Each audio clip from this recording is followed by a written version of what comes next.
रेहान साहब, जो आजकल एक बहुत सुनने में आता है कि ये जो क्रिप्टो या डिजिटल करेंसीज हैं, क्रिप्टोज वगैरह को यूज़ किया जाता है और पैसा कारोबारी बरादरी जो है पाकिस्तान से निकाल के बाहर ले जा रही है, क्या ये बात दुरुस्त है?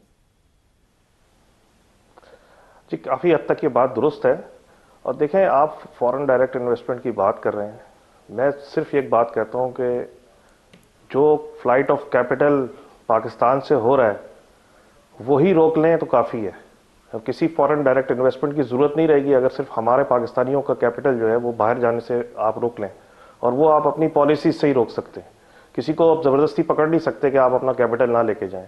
तो कुछ इसके लिए आपके पास पॉलिसी बनाने की ज़रूरत है। अंदाज़ा है, कुछ उन असेसमेंट है कि कितनी कैपिटल फ्लाइट है एनुअली पाकिस्तान से, कितना पैसा है जो दुबई जा रहा है या किसी दीगर ममालिक में बिलियंस, जा रहा है? सरमायाकारी चाहे इंडस्ट्री में हो रही हो या एग्जैक्ट फिगर तो प्रॉपर्टी नहीं में हो है, रही हो, लेकिन लेकिन ये कैपिटल बिलियंस फ्लाइट ऑफ हो रही है। डॉलर है। अगर ये तो आईएमएफ के प्रोग्राम से भी शायद ज्यादा फिगर हो जाएगी। तो ये बिलियंस ऑफ डॉलर है जो फ्लाइट हो जाता है यहाँ से, फ्लाइट ऑफ कैपिटल हो रहा है यहाँ से। एक मिसाल दे दूं मैं आपको, सिर्फ छोटी सी। क्योंकि दुबई 7E जो प्रॉपर्टीज के प्रॉपर्टी ऊपर पे ही लगा बहुत हुआ है, सारे लोगों का ख्याल ये है कि सालाना वहां पर, मतलब इन बिलियंस ऑफ डॉलर तो पैसा लोग कहते हैं कि दुबई प्रॉपर्टीज में ही बिलियंस ऑफ सालाना पाकिस्तान से लग जाता है। तो हाँ। देखिए, मैं आपको सिर्फ एक मिसाल दे दूं। जब फाइनेंस मिनिस्टर साहब तशरीफ लाए थे कराची, मैंने उनको कहा था आपने जो प्रॉपर्टीज पे 7E है आपका, जो 1% आप लेते हैं, तो आप ये हिसाब लगाएं कि वो आपको उस इनकम ज्यादा हो रही है या उसकी वजह से नुकसान ज्यादा हो रहा है।